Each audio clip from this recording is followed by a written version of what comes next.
¿sí? Una persona que tiene resección intestinal pues va a tener dificultad para sus nutrientes y para los fármacos. Otra condición indispensable es que haya buena irrigación del tejido donde va a ocurrir la absorción. Un músculo que no esté bien nutrido vascularmente, pues no va a absorber las moléculas. El tubo digestivo que tenga isquemia, que no tenga una irrigación adecuada, también no va a absorber las sustancias. Entonces, la integridad es muy importante. Aquí lo dice el segundo punto. Debe haber un adecuado flujo sanguíneo de la zona en donde va a ocurrir la absorción. Afortunadamente, el tubo digestivo sí puede, cumple esos criterios en la mayoría de las veces. ¿Sí? Hay aquí, ojo con que ahorita vamos a conectar con un punto del fármaco, dice pH del medio. En el tubo digestivo es donde se reflejan importantemente los cambios del pH de los líquidos corporales o del tubo digestivo. Por ejemplo, el pH del estómago tiene cierto valor de acidez y un poquito después, más adelante en el duodeno, ¿sí? Por las secreciones pancreáticas y hepáticas, pues el pH cambia radicalmente hasta 8, por ejemplo, siendo en el estómago un promedio de 2, 2,5. Eso es importante porque la mayoría de nuestros medicamentos tienen la característica de ser naturaleza ácida o base débil. Tienen esa propiedad de comportarse como ácidos o bases, nada más que son débiles o muy débiles, ¿verdad? A diferencia del pH del estómago. Ya el resto del pH del medio, pues viene siendo muy equivalente. Todos los demás sitios son muy parecidos al pH del plasma. Creo que eso ya lo revisaron en su materia de bioquímica, si no me equivoco. Ahora vieron pH, ¿verdad? Que es el estado iónico o el estado de acidez de una sustancia, de los iones hidrogeniados. Entonces tenemos un punto medio que es el pH neutro, que es el 7, y el extremo es el 14, alta calinidad, y el alto ácido pues es 1, 2 de pH. ¿Sí? En nuestro organismo, el tubo digestivo es el único que varía importantemente su pH.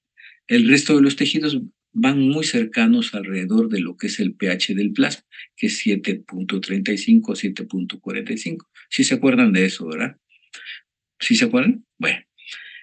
Y la superficie de absorción, bueno, pues eso ya lo dijimos en una plática anterior. Dijimos, mientras más grande sea la superficie de absorción, pues más posibilidades hay de que una molécula se ponga en contacto con esa superficie y tenga posibilidades de ser absorbida, que atraviese la capa de células y caiga al otro lado, que sería el,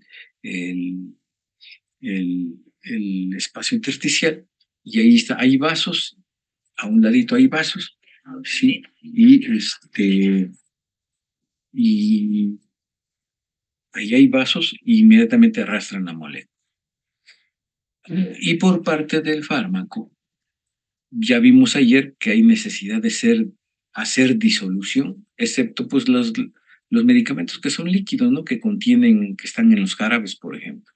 ¿Sí? Ahí prácticamente ya están disueltos. Pero cuando nosotros ingerimos medicamentos por vía oral, la mayoría de las veces son tabletos o cápsulas. ¿Sí? Sí. Bueno, peso molecular, a eso se refiere este término, el peso molecular, ¿sí? Que eh, influye en el que una molécula se absorba fácilmente, tenga dificultades, o incluso el peso molecular puede ser tan elevado para esa molécula que no se absorbe. Hay fármacos cuyo peso molecular es alto y por lo tanto no se puede administrar por vía intramuscular ni por vía oral porque no se absorben por su peso molecular. Por ejemplo, la heparina es un anticoagulante. La heparina tiene que ser administrada directamente en la, en la, tiene que ser administrado directamente en la vena, puesto que su peso molecular es alto y no se absorbe. ¿Sí? Les voy a pedir un favor, me disculpan, tengo una llamadita y Nada más le contesto.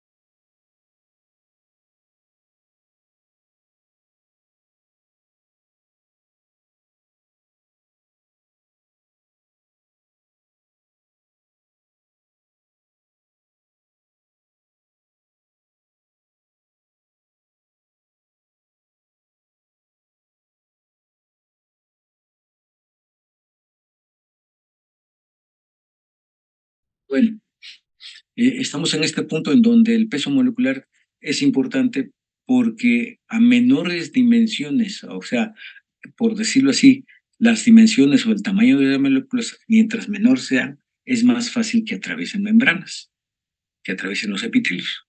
Sí. Entonces, se habla de un rango entre de 20, 30, 40, 50 de pesos molecular hasta 100. A medida que va avanzando el peso molecular, simplemente por el peso, puede haber dificultad para que atraviesen las membranas y se dificulte su absorción. Entonces, de preferencia, desde que están sintetizando en los laboratorios de farmacología los medicamentos, pues tienen que fabricarlos de tal manera cuyo peso molecular sea lo más pequeño posible. Pongo el ejemplo del sodio, por ejemplo. Se habla de que el sodio tiene un peso molecular de 2. ¿Sí? La molécula del sodio tiene un peso molecular de 2. Y de ahí en adelante, pues todos los electrolitos tienen bajo peso molecular. ¿Verdad? De ahí que las moléculas más pequeñas de los fármacos, por, por sí solo, por el peso, si son más pequeñas, tienen menos peso molecular, por lo tanto van a ser más fácil absorbibles. Y la concentración. Fíjense que aquí hay que hablar algo de lo que ustedes ya revisaron en sus materias previas. Ustedes han oído hablar de lo que es la difusión simple. ¿Conocen lo que es la difusión simple? A ver quién me lo recuerda. Sí, difusión simple. Es la transferencia de moléculas a través de una membrana semipermeable, ¿verdad? Pero cuando yo digo difusión simple, ¿qué criterios se deben de cumplir para que ocurra ese fenómeno de difusión simple? Hablen, no les dé pena. Si no sé, todos nos equivocamos, ¿eh? Sí. ¿Quién me lo recuerda?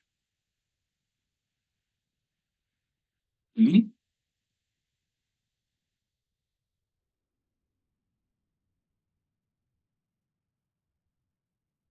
Exactamente.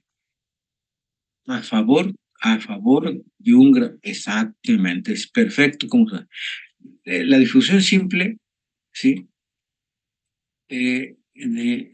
Nada más tiene que cumplir un solo criterio, que haya una cantidad mayor de un lado que del otro lado de la membrana, de donde hay más a donde hay menos. Claro, si su peso molecular, si está disuelto, entonces sí va a atravesar la membrana. Entonces, la inmensa mayoría de nuestros fármacos atraviesan las membranas gracias a la difusión simple. Eso es uno de todos los criterios que estamos viendo. Muchos fármacos, la mayoría de los fármacos difunden las membranas mejor cuando hay más de un lado que del otro lado, lo que es la difusión simple. ¿Sí? Claro, va a haber grupos de fármacos especiales que se transportan a través de la membrana mediante transporte activo, o sea, que los ayudan a pasar. A veces hay fármacos que se unen a un nutriente, se le pegan un nutriente y junto con el nutriente y el acarreador los mete y los lleva a donde hay un vaso sanguíneo. Pero la mayoría de las veces es por difusión simple. ¿Estamos bien? ¿Hasta ahí claro? Y luego este punto que es crítico para el conocimiento, estado iónico. Aquí se juntan dos cosas, perdón, ¿eh? El pH del medio, si estamos pensando mucho en el tubo digestivo porque es la principal vía de administración de medicamento, debemos de hablar de que nuestras sustancias administradas con fines farmacológicos se van a encontrar en un medio primero ácido, como es el estómago, y más adelante muy alcalino, con las secreciones del tubo digestivo. Entonces, ese medio, ese pH del medio, va a influir en el estado iónico de la molécula que nosotros estamos analizando. Les acabo de mencionar que todos nuestros fármacos se pueden considerar o clasificar en dos grandes grupos. Son ácidos débiles o son bases débiles. ¿Sí? Bueno, es su naturaleza propia, la molécula se comporta de esa manera. O es ácido débil o es base débil.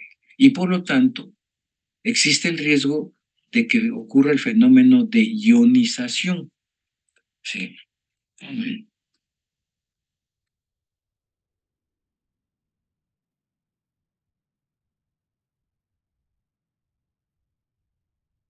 Fíjense en lo que dice esta gráfica. Bueno, es lo que se refiere a los ácidos y todo eso. Nuestros fármacos son ácidos o bases débiles. Y desgraciadamente o afortunadamente van a estar en líquidos corporales que contienen iones hidrogeniones, más los líquidos, más importantemente los líquidos del tubo digestivo. Cuando un medicamento llega al estómago, ¿sí? Se puede, mejor dicho, se va a ionizar o no se va a ionizar dependiendo de la naturaleza del fármaco. ¿Qué pH tiene el estómago? ¿Quién me lo recuerda? Es de dos, ¿no? De 2 a 2,5. Exactamente, es completamente ácido. Ustedes meten el dedo ahí y se les va a quemar, ¿verdad? Sí, se les va a quemar. Fíjense, les voy a poner una gráfica.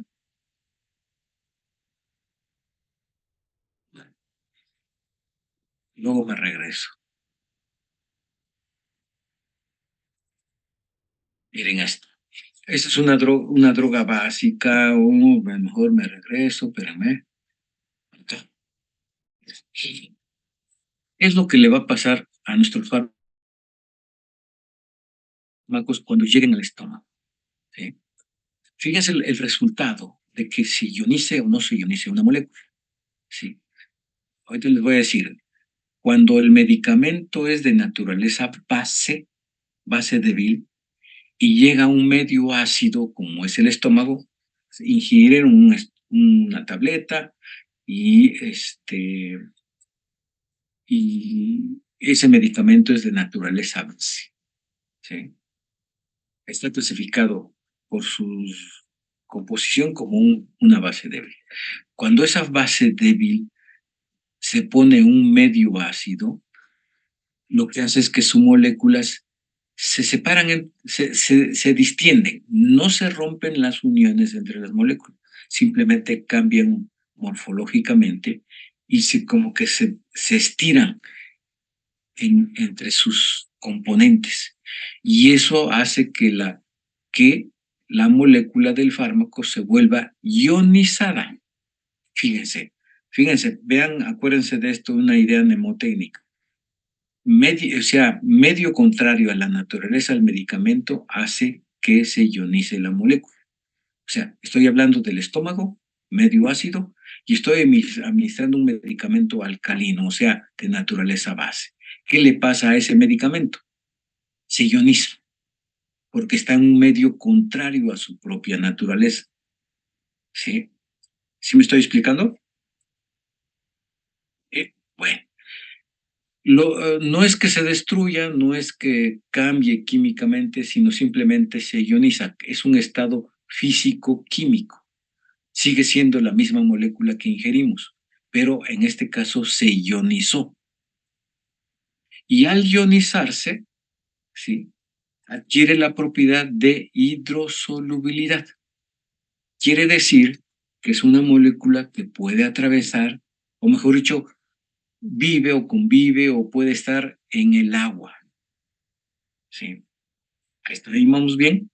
Pero al ser hidrosoluble, pierde una característica.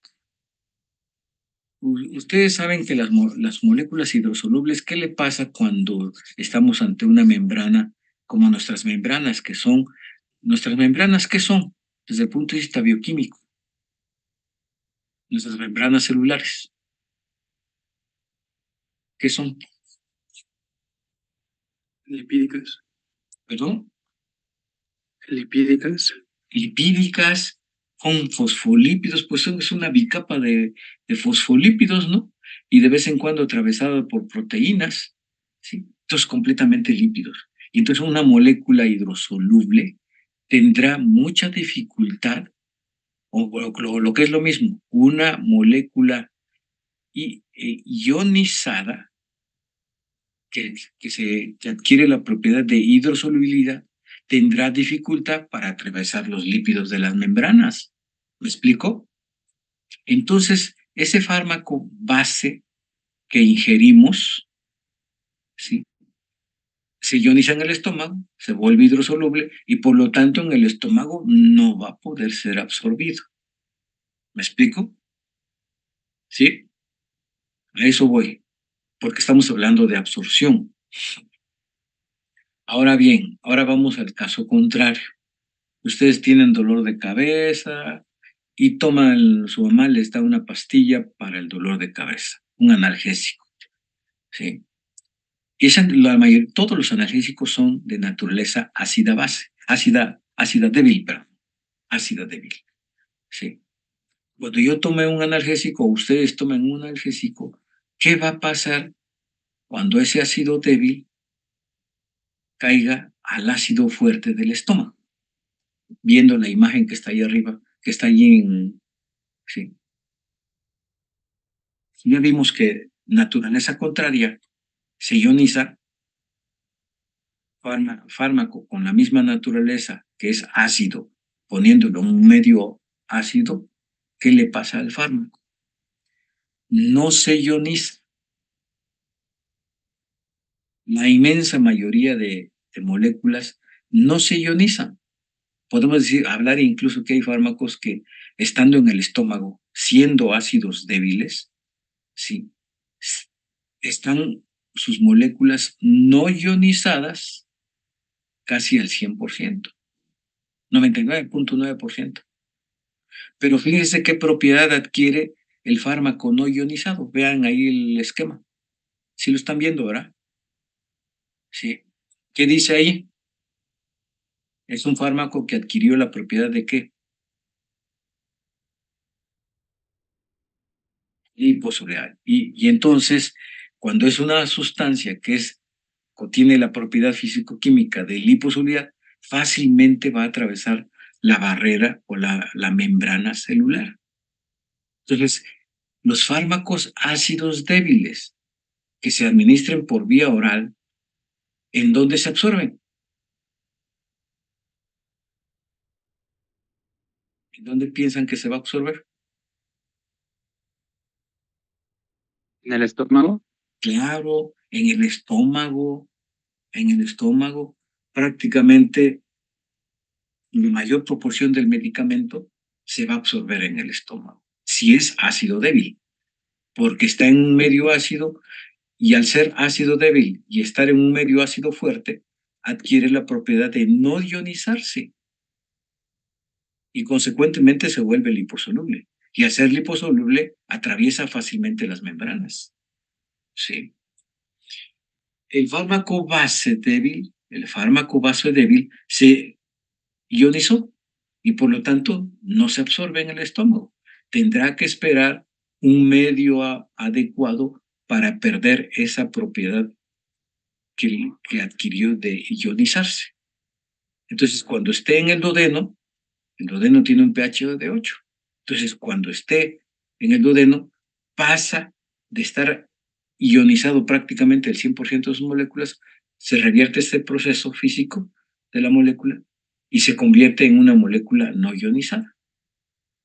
Por lo tanto, los medicamentos de naturaleza base se absorberán del duodeno en adelante, porque el pH del líquido intestinal pues se vuelve alcalino. ¿Verdad? Sí. ¿Hasta aquí vamos bien? ¿Tienen alguna pregunta?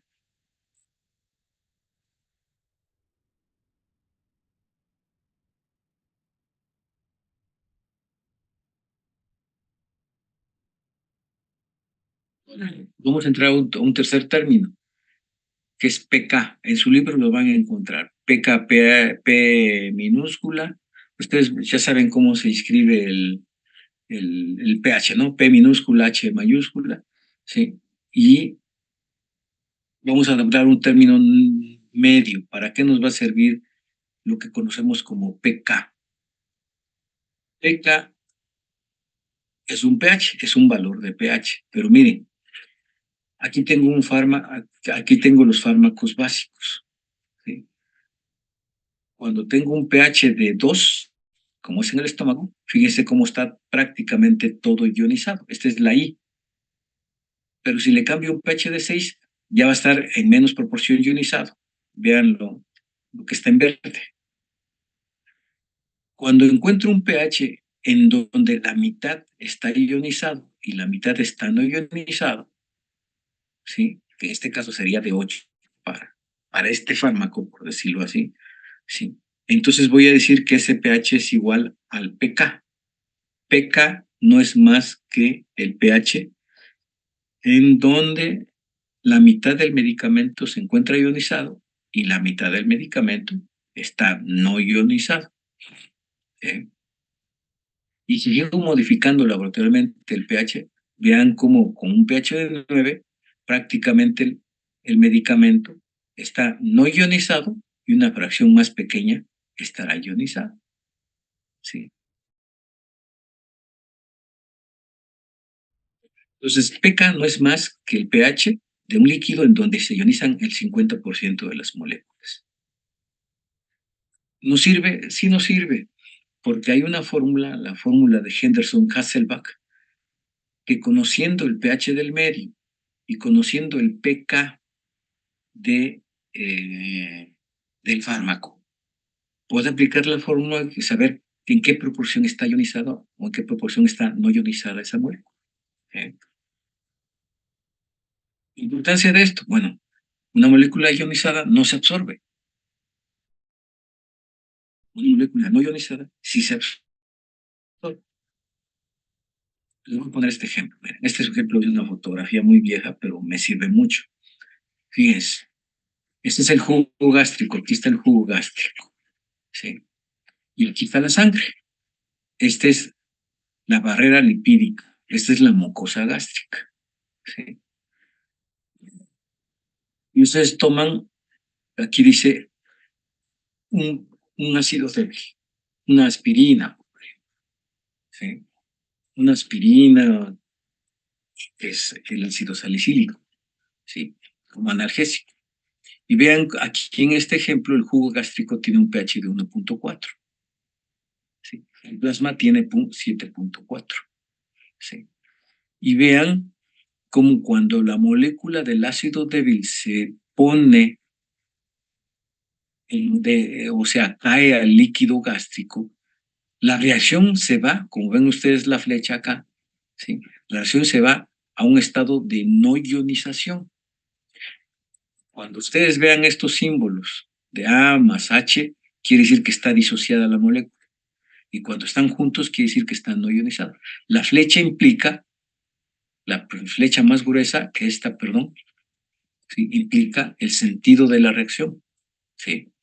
Por lo tanto, miren, aquí la fracción, aquí es la proporción y aquí está la fracción ionizada y esta es la fracción no ionizada. ¿Qué fracción es la que se va a absorber? La no ionizada. Es un ácido débil en un ácido fuerte como el estómago. ¿Sí? Por lo tanto, prácticamente el 100% de las moléculas, el 100% de las moléculas está no ionizada. ¿Y cuál es la importancia de esto? Que es la fracción que va a ser absorbida. Vean la transferencia. Pero ahora esa molécula que está no ionizada del medicamento, porque es un ácido débil, ¿sí? Al caer inmediatamente en el plasma, vean qué pasa. Una buena proporción del medicamento se ioniza, porque el ácido acetilsalicílico o el ácido débil que ingirieron, al caer en el plasma tiene 7.4 aquí, se ioniza. Entonces el medicamento en la sangre va a andar ionizado. ¿Estamos? ¿Está claro esto? Sí.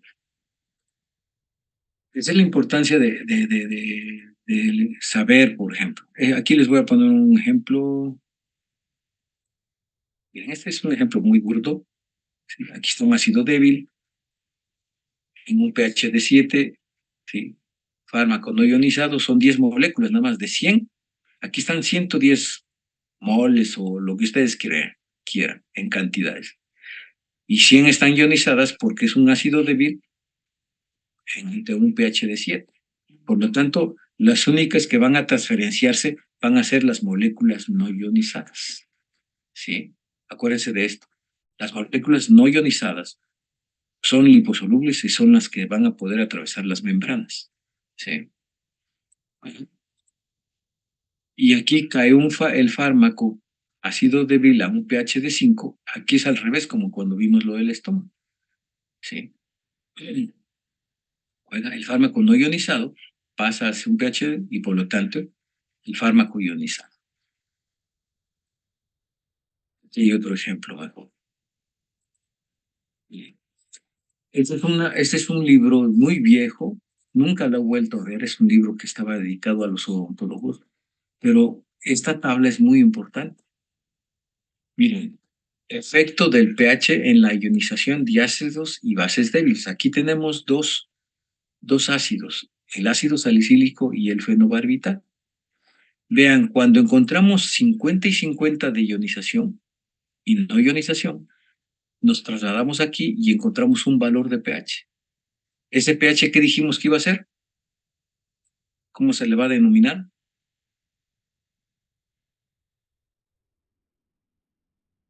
pK, exactamente, pK. El pK de este ácido acetil salicílico va a ser de 3. Aquí dice, ¿ven? Aquí está escrito. ¿Sí? Y a medida que yo vaya modificando el pH del medio, fíjense, aquí están 50% ionizadas y no ionizadas, pero le bajo a 2. Fíjense cómo el 90% está no ionizada. Y el pH lo bajo a 1 en el laboratorio. ¿Sí? Y vean cómo el 99% está no ionizado. Al revés, si voy aumentando el pH a 4, 5, 6, vean cómo la fracción de ionización va a ser cada vez mayor. ¿Sí? Igual pasa con el fenobarbital. Aquí está la codeína, por ejemplo. ¿Sí? Vean cómo el, el pK es de 7.9. ¿Sí? Aquí ya está modificada la flecha porque como estoy moviendo las imágenes, sí, pero el pK es de 7.9. Fíjense, si yo a este medicamento le voy cambiando el pH en que el que está disuelto, lo voy haciendo más ácido, vean cómo la fracción ionizada va siendo mayor. A más acidez, el fármaco base se va ionizando en mayor proporción. ¿Sí? Importancia de esto tiene que ver en qué cantidad se podrá absorber o no una sustancia que está ionizándose o no se ioniza. ¿Sí? Es lo que yo, por ejemplo, digo yo. Hay gente que dice, bueno, es que este medicamento, la neumolibrina, me causa dolor de estómago. Ah, bueno, entonces tómese un vaso de leche o tómese un yogur, ¿sí? O tómeselo con un poco de Melox, que es alcalino. Va a haber una interacción ahí entre la sustancia, ¿sí? Que agreguemos porque va a cambiar el pH del estómago.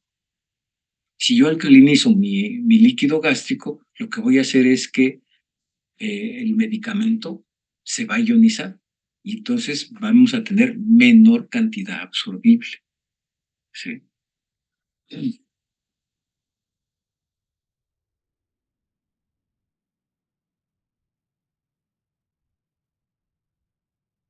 Bueno, este es el ejemplo, ¿no? Que ya lo aporté con la codeína. ¿Alguna pregunta hasta acá?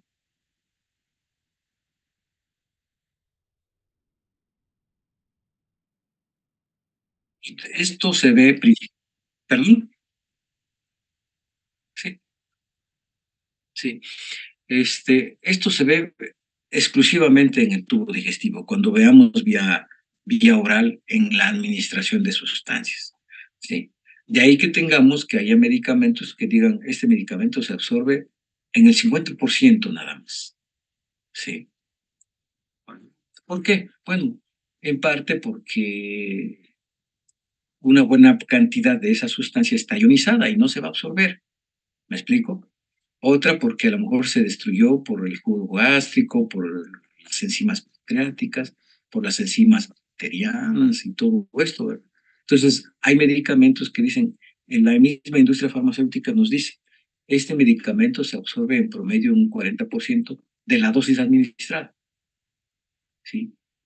Pero desde ese punto de vista, entonces, la industria farmacéutica dice, bueno, es que si se pierde el 60%, tengo que adicionar mayores proporciones, mayores cantidades, para que aunque sea el 40% lo que se absorba, sea suficiente para alcanzar niveles terapéuticos. ¿Me explico? Se compensa desde la fabricación, se compensa esa pérdida en la absorción. Acuérdense que la fracción biodisponible es la cantidad del medicamento que alcanza la circulación general. Sí. Bueno. Bueno. Preguntas hasta acá. Entonces se tienen que cumplir varios criterios para que haya absorción. Por el lado del paciente, superficie, irrigación, pH, ¿sí? Integridad del tejido. Por el otro lado, por el lado del fármaco, pues tiene que ver el peso molecular, concentración, ¿sí? Dilución, ¿sí? pH, estado iónico. Si está un fármaco ionizado, no se va a absorber. Acuérdense de esto.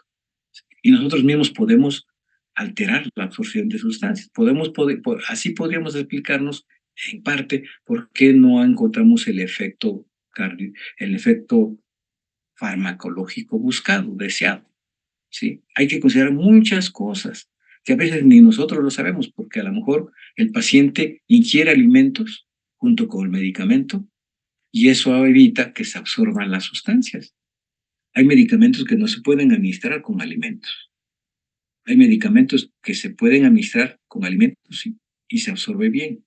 Y hay medicamentos que al administrarse con medicamentos, como alimentos, se absorben más de lo normal. ¿Sí? Todo eso deben de saber ustedes. ¿Sí? Bueno.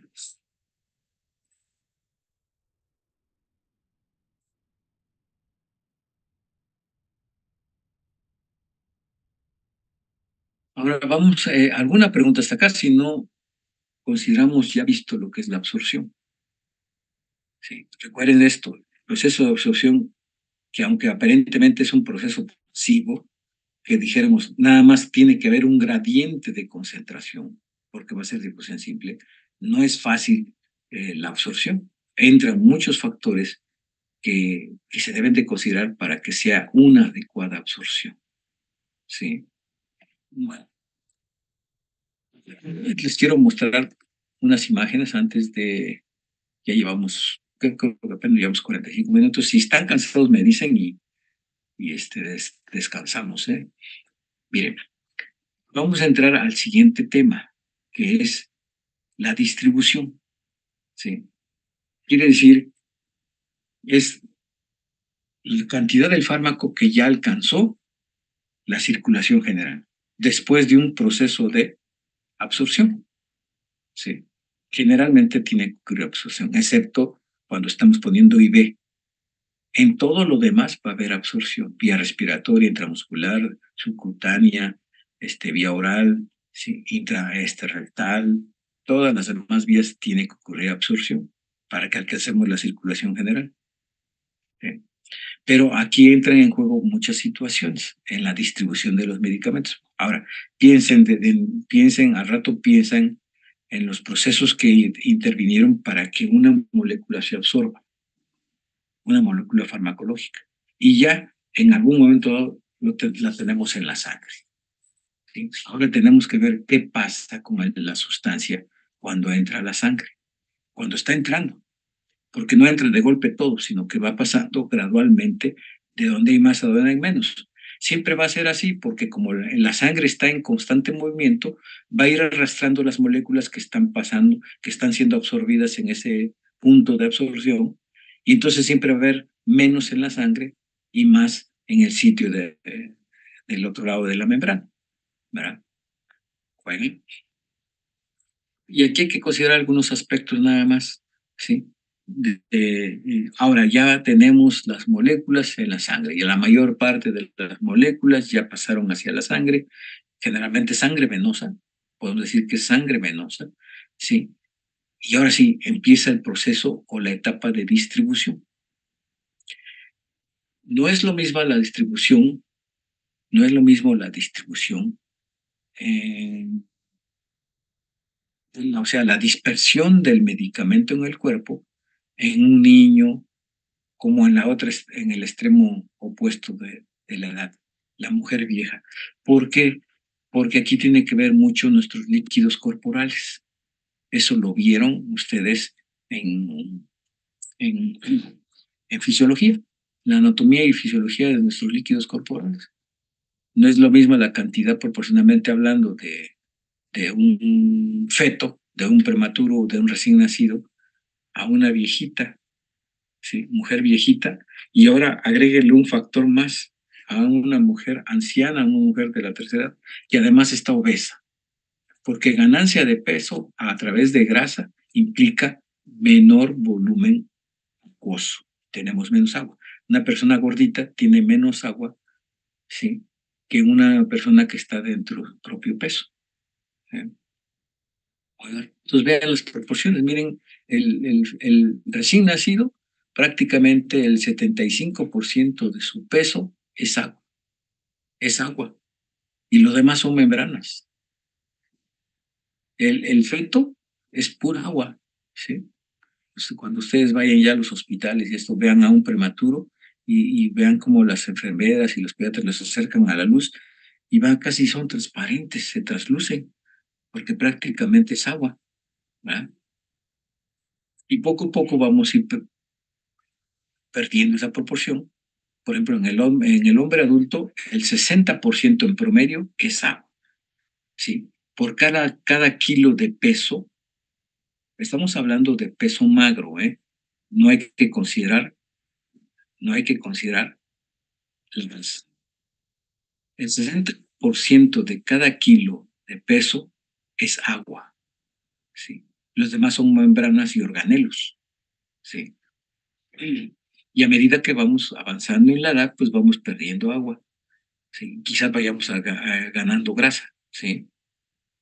Pero vamos perdiendo agua, ¿sí? Y masa muscular y todo lo demás, ¿verdad? Sí. Bueno,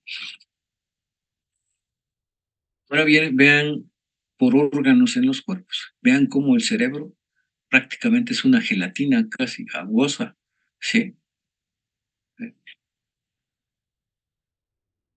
El hueso tiene poca agua, tiene un 50% de su composición es agua, pero la mayor parte de los tejidos, así como la proporción general de nuestro organismo, ¿sí? Viene a ser, por ejemplo, el porcentaje de agua en el cerebro y en el intestino es muy importante, más del 80% es agua, ¿sí? En los órganos. Entonces, esto es importante porque influye en la distribución de las sustancias. Ahorita vamos a ver otros aspectos por cómo es que se distribuye y todo eso, ¿verdad? Vean esto, ¿sí? Una persona grande con exceso de peso, pues va a tener, fíjense con la proporción, aquí este autor le pone que nada más tiene agua en el 30% de su peso. En cambio, un adulto joven que tiene poca grasa, el 60% es agua, ¿sí? Esto ya lo habían visto, me supongo, ¿verdad? ¿O no? ¿Sí lo vieron? Bueno, nada más es recordatorio. Bueno, y aquí estamos hablando del movimiento de los líquidos corporales, ¿no? Sí. Acuérdense que hay una ley que lo que entra es igual a lo que sale, o al revés, lo que sale debe ser igual a lo que entra, que de tal manera que a 24 horas, si nuestros corazones, nuestro aparato cardiovascular y nuestros riñones trabajan bien, todo lo que ingiramos, ¿sí? Va a tener que ser depurado entre las próximas 24 horas. Lo más seguro es que sea entre las próximas horas. Si nos tomamos 5 cervezas, yo les aseguro que antes de de salir de donde estemos, ya estamos orinando, ¿verdad? Porque se absorbieron rápidamente esos líquidos. Bueno, pero acuérdense que hay un equilibrio muy fino de nuestros líquidos siempre y cuando estemos en estado fisiológico, ¿verdad? En 24 horas en 24 horas el equilibrio debe ser de cero. Lo que entró debe ser igual a lo que salió, o como lo quieran ver. Lo que salió debe ser igual a lo que entró, ¿sí? Si yo tomo caldo, sopas, más 3 litros de agua, dentro de las siguientes horas tenemos que eliminar esa ganancia de líquidos, ¿verdad? Que no todo se va a absorber porque parte se va a ir al intestino, yendo en el intestino. Entonces, ¿quién maneja esos líquidos? Principalmente, pues son nuestros riñones, ¿sí? Son nuestros riñones, ¿verdad? Esto es nuestro volumen de líquido corporal y aquí tendremos que estar filtrando, ¿sí? Y por reflejos neuromonales, nuestro cerebro y nuestro hipotálamo y nuestra hipófisis detectan la concentración de nuestros solutos y dicen, no, pues tenemos exceso de agua, hay que orinar un poquito más. O decir, no, pues nuestros solutos se están concentrando, retenemos un poquito de agua y orinamos menos. Ustedes lo van a ver en esos fenómenos, ¿verdad? ¿Sí? Aquí está el plasma, la proporción en cantidades. El plasma es donde va a andar nuestro medicamento. Y luego tendrá que atravesar membranas a partir de la sangre para caer al espacio intersticial y quizá llegar a la membrana celular de los tejidos donde va a tener actividad farmacológica. Habrá medicamentos que tengan necesidad de atravesar la membrana celular y trabajar en el interior de la célula, como las hormonas, los esteroides, ¿verdad? Sí, pero la mayoría de los medicamentos trabajan a nivel de la membrana celular, ¿sí? Pero para eso tiene que salirse del plasma, atravesar la membrana capilar, atravesar el líquido intersticial, andar en el líquido transcelular y luego acercarse a una membrana para encontrar sus receptores, el medicamento. Bueno,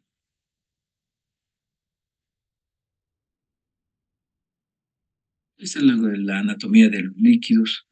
Sí, no quiero no quiero perder mucho tiempo. Hay una cuestión muy importante. Nuestros líquidos corporales se van a manejar, sí, se manejan de acuerdo a los solutos que contengamos en nuestros líquidos. No sé si ustedes revisaron el tema de osmolaridad en su materia de fisio y de bioquímica. La osmolaridad es la cantidad de solutos que están contenidos en nuestros líquidos corporales y ellos determinan una osmolaridad. Principalmente es el sodio, ¿verdad? Y las proteínas también. Bueno, pues entonces la osmolaridad en estado normal es 280 milismoles acá y 280 milismoles en el espacio extracelular. Hay un equilibrio. No son los mismos solutos los que están determinando la osmolaridad. En el interior de la célula son las proteínas, en el exterior de la célula es el sodio. Pero eso hace que haya un equilibrio muy fino en nuestros líquidos, tanto intra como extracelulares. No quiere decir que sean estanques, que ahí está contenido el agua, no. Hay constante movimiento del agua hacia el interior o al exterior de la célula.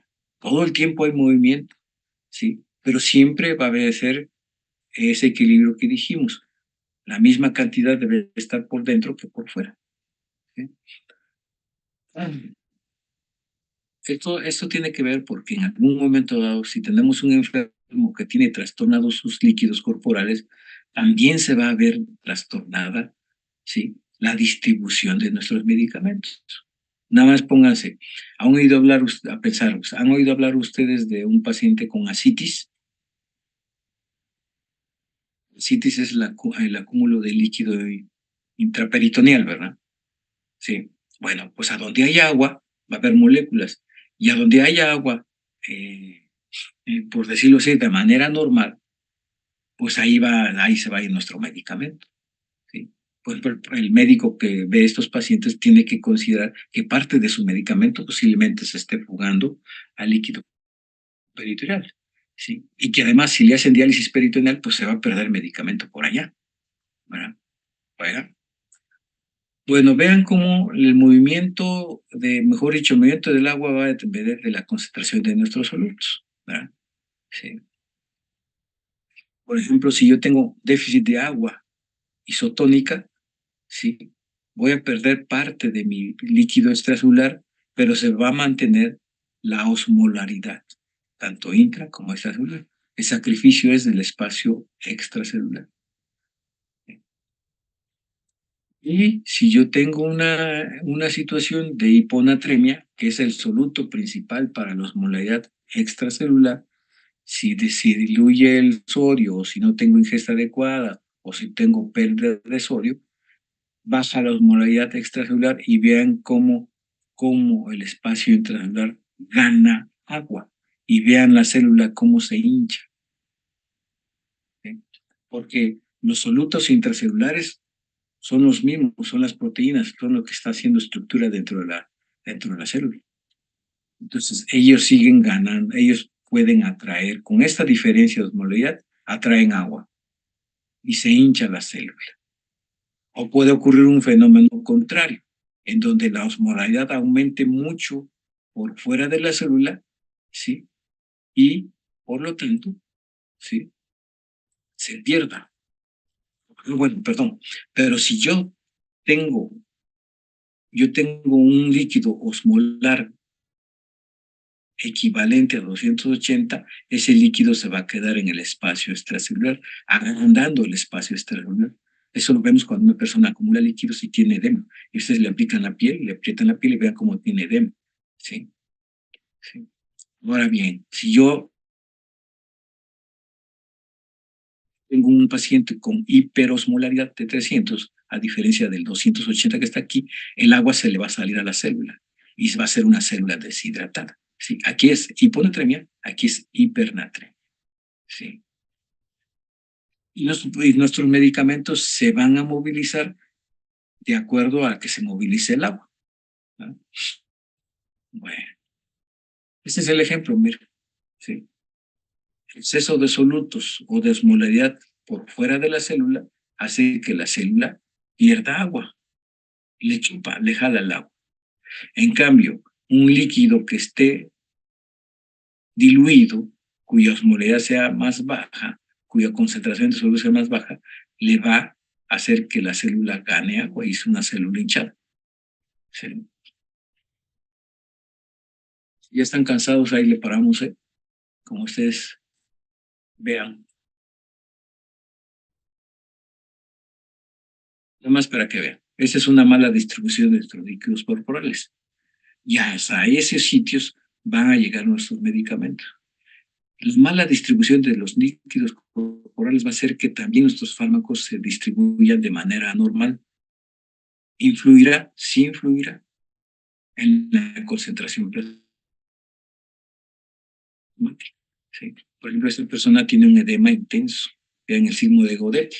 Y aquí esta persona tiene ascitis, creo, si no me equivoco, es un cirrótico, ¿sí? Que ha acumulado grandes cantidades de líquido intraabdominal. ¿Sí? Es obvio que ahí va a haber medicamento también.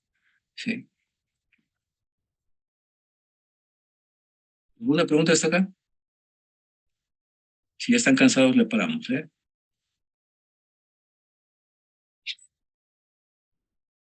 Ya empezamos con lo que es la distribución.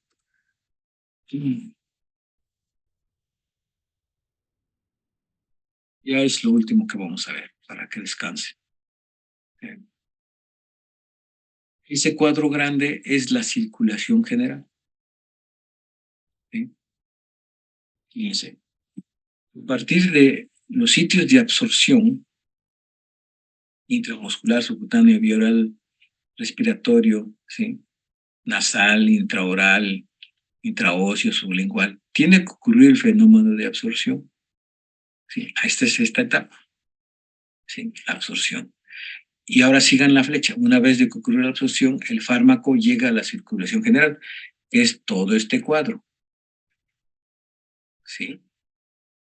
Bueno. Dentro del cuadro, bueno, si quieren vamos a ver la panorámica general y después platicamos de esto porque son dos cosas lo que tenemos que manejar en la distribución, ¿sí? Que es la unión a proteínas, ¿sí? Influye la unión a proteínas del fármaco y el volumen de distribución, o sea, la cantidad de líquidos en donde se va a dispersar el medicamento. Sí.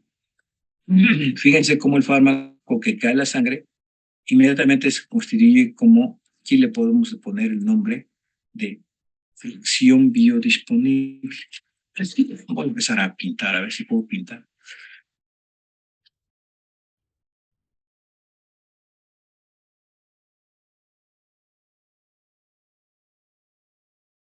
La cantidad de fármaco que llega a la circulación general, aquí le vamos a poner el nombre.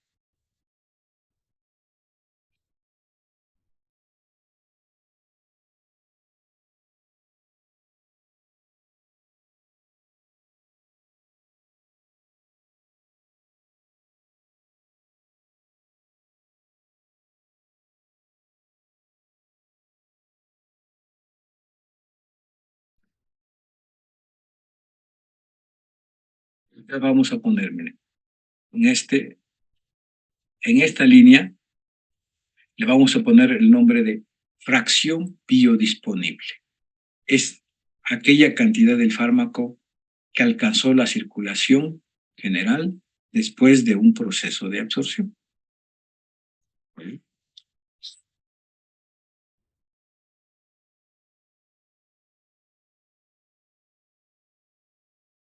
Como soy zurdo, todavía no puedo manejar bien esta cosa.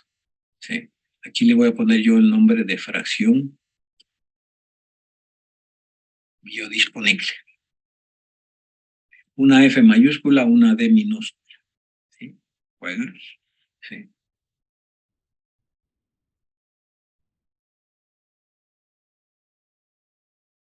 Fracción biodisponible. Aquella cantidad o proporción de moléculas que alcanzaron la circulación general después de un proceso de absorción. ¿Sí? Aquí tenemos que meternos a un rubro que enlaza lo que es la absorción con la distribución. Por ejemplo, si yo les dijera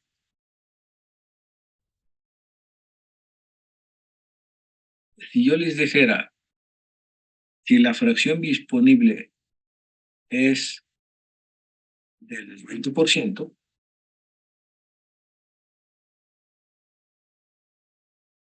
bueno, del 90%, ¿sí? ¿Qué pasó con el 10% restante? Dije, vuelvo a repetirle la definición de fracción disponible, o ya se la sabe. Fracción disponible es la cantidad de moléculas o la proporción de moléculas que alcanzan la circulación general. Y yo les pongo un valor, 90%.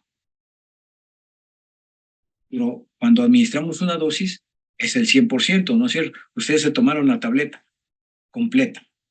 Se disolvió todo eso y ocurrió un proceso de absorción.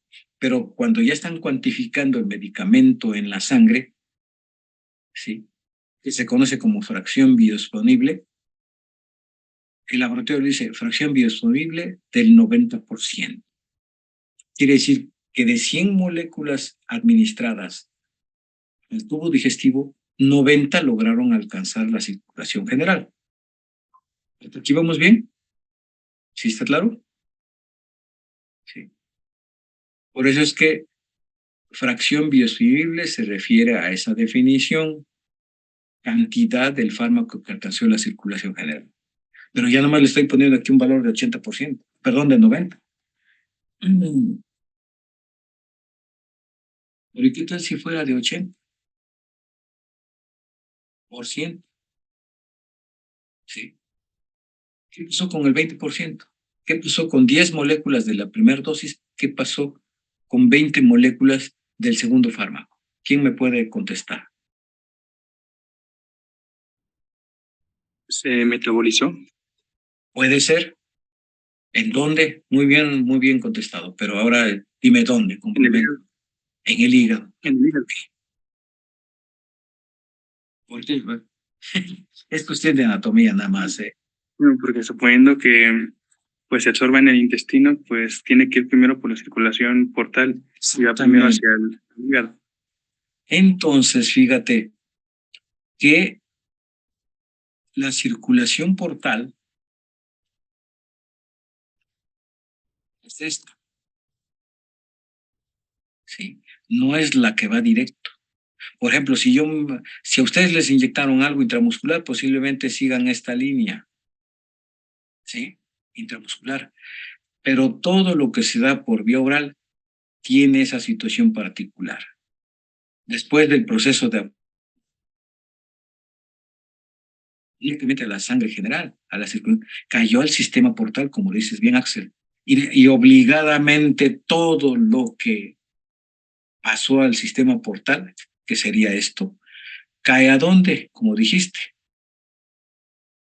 Al hígado. al hígado. Y después del hígado, muy probablemente ya caiga la sangre a través de las venas hepáticas. Bueno, pues ese 20% que ya no alcanzó la circulación general fue metabolizado por el hígado, pero a lo mejor ocurrió algo antes. Fue destruido o biotransformado por las enzimas intestinales. Fue modificado o biotransformado. Aquí no vamos a hablar de destrucción, vamos a hablar de biotransformación, ¿sí?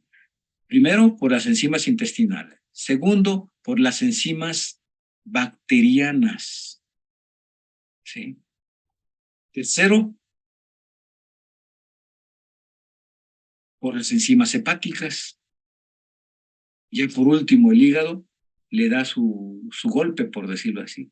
Entonces, esa fracción que no alcanzó la circulación general y que se biotransformó por metabolismo, se conoce como efecto de primer paso.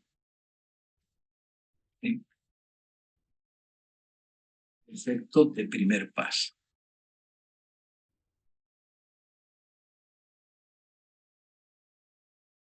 Esa es la fracción biodisponible, ¿verdad?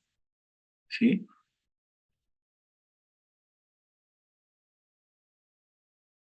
El 20%, sí, se conoce como efecto de primer paso. La biotransformación por acción del ácido, del álcalis, de las enzimas pancreáticas, de las enzimas intestinales, de las enzimas bacterianas, más cuando ya está en el sistema porta, el efecto de las enzimas hepáticas. Entonces, solamente hasta que las moléculas están llegando por acá, miren, esa flecha, hacia la circulación general. ¿Sí? Esta flecha, perdón, esta flecha. ¿Sí? Esta flecha. Entonces, acuérdense de esto. Efecto de primer paso es la biotransformación por acción enzimática. ¿Sí? ¿Está claro? Y eso ocurre principalmente en el tubo digestivo. Ayer les hablé, o ahorita en la mañana, ahora hace ratito les hablé, cuando se inyecta intramuscularmente una sustancia y se absorbe el 90%, les dije. Sí me acuerdo que les dije 90% o 95%. Sí. Bueno, a lo mejor no se hicieron ustedes las preguntas. ¿Qué pasó con ese 5%? Fue destruido por las enzimas del músculo. Y ese es un efecto de primer paso. Efecto de primer paso. Y siempre se complementan cuantitativamente hablando.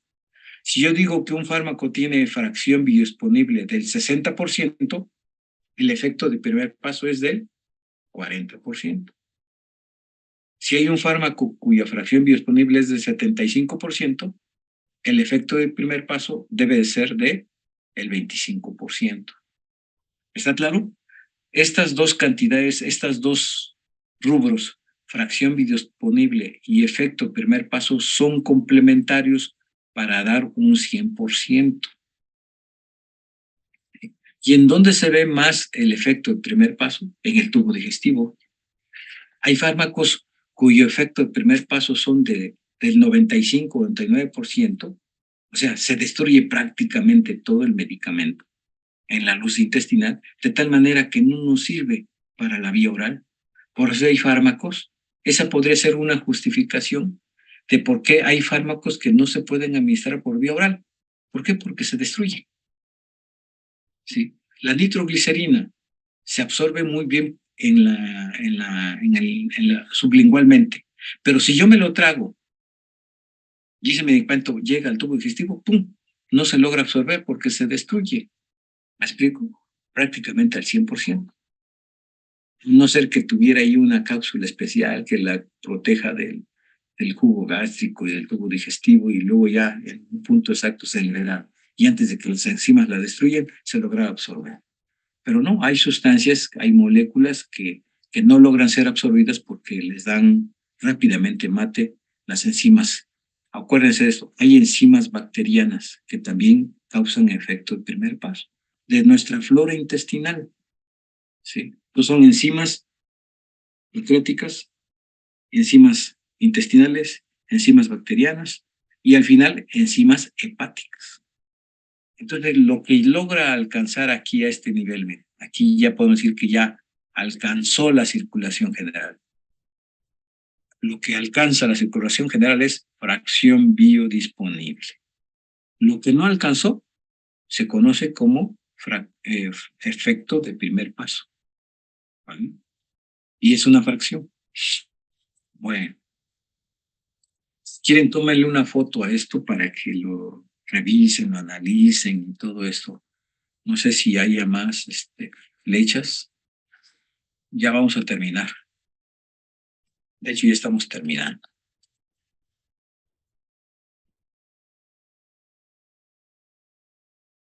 Va a haber una correspondencia. Cuando ustedes lean en su libro fracción disponible de cualquier valor, a fuerza tenemos que pensar en el efecto de primer paso. ¿Sí? ¿Está claro? Bueno, ¿tienen alguna pregunta hasta acá? Un poquito pesado, pienso yo, para todos. Y espero que sea entendible. Tenemos que analizar mañana todo este camino.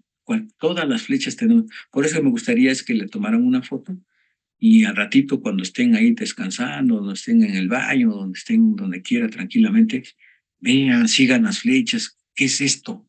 ¿Por qué hay una flecha que va hacia esto? ¿Por qué hay una flecha que va a tal lado y se regresa? Analícenlo. Y mañana lo platicamos. ¿Están de acuerdo mañana? ¿Para mañana? Sí. Bueno, pues entonces creo que ahí la dejamos. Hay que descansar un poquito porque ya van a iniciar actividades en la escuela. ¿Todavía no? ¿Todavía no? Ah, bueno. Entonces... Aún no nos dicen. ¿Perdón? Que aún no nos dicen cuándo. Ah, bueno. Entonces tenemos unos días todavía para que descansen ustedes y nada más va a ser esto de farma en la mañana. Entonces, si no hay ningún inconveniente, nos vemos mañana. ¿Juega? Entonces, buena tarde, nos vemos mañana. Gracias. Sí.